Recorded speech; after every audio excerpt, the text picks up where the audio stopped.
Welcome to Agenda Edina, a news program summarizing the actions taken at City Hall that affect you most. I'm your host, Dorothea Marty. Edina athletes may have a new indoor facility for practice during the winter months.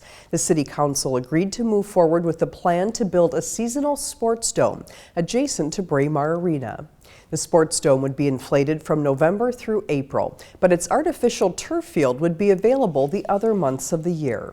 We have incredible athletics in our community, and athletics has become increasingly competitive, and sports are now required to participate year-round in order to be competitive. And our athletic associations have made really an unprecedented commitment to a sports dome in Edina, and I'm really happy for them that we were able to make it happen. The council also green-lighted a new outdoor refrigerated sheet of ice between the sports dome and the arena, upgrades to Braemar's East Indoor Rink, and an artificial turf field, and other improvements at Pamela Park. Total project cost is estimated to be about $14 million and would be paid for with bonds sold by the Edina Housing and Redevelopment Authority. Staff and consultants will develop plans and specifications for the project and determine a detailed financing plan to fund not only the construction, but the annual operating needs of the projects at Braemar Arena and Pamela Park. Staff has already secured financial support from several of the city's athletic associations. The Edina Soccer Club, Baseball Association, Lacrosse Association, and Football Association have all made contractual commitments to dome usage and a $30 per person priority scheduling fee. That's a per athlete charge for every athlete in the association or club. The $30 fee will raise an estimated $95,000 annually, or more than $1.4 million over 15 years. We train every month of the year, or play every month of the year, and the winter season, we call it our development season, is a big component of that. Our three big events happen right out of the gate starting in April through July: State Cup, Summer League season, and the Summer State Tournament, all between April and July. And so those months preceding that are extremely important to us from a soccer perspective to get those kids ready to play and developing on an ongoing basis throughout the course of the entire year.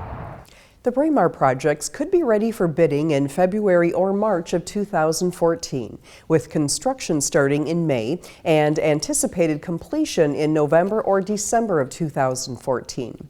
The Pamela Park project would need watershed district input and approval next spring, but the design phase could be completed over the winter.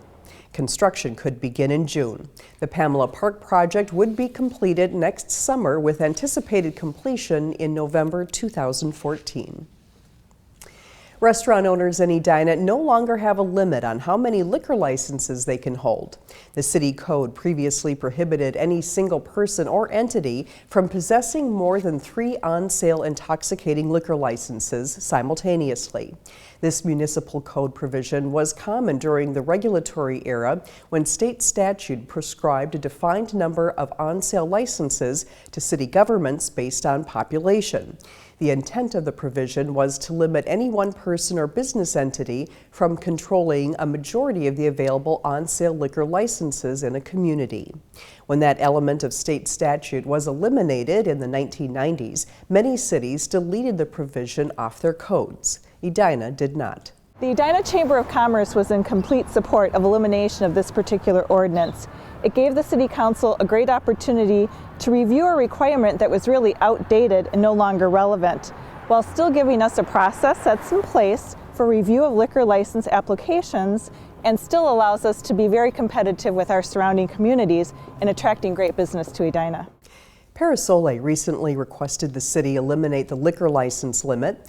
Parasole operates several restaurants in Edina, 3 of which have full liquor licenses: Salute Bar Americain, Mazza Mia, and Pittsburgh Blue. Now that the provision has been eliminated, Parasole plans to make application for another liquor license as part of a plan to open a new restaurant in Edina in 2014. After a year of meeting and planning, the City of Edina is now part of Beyond the Yellow Ribbon. The statewide organization provides community support for military service members and their families. Edina 16's Dietrich Nissen sat down with Edina City Council member Mary Brindle and a local military family to talk about how this partnership will benefit the city. Before her husband's first deployment to Afghanistan, Edina resident Jocelyn Northenskold had no idea what to expect or how to get help for her family. I remember reading about the Yellow Ribbon, and some of the other communities were Yellow Ribbon communities. I didn't know what it meant, but I knew that Edina wasn't one of them. Fortunately, a woman whose husband was on his third deployment offered guidance to Jocelyn. And she reached out to me and helped me through the whole year. It was so nice to have that support. And it made a difference. At the time, Jocelyn was pregnant with her second child. You know, I wasn't doing snow removal. I also had a 19-month-old at home with me.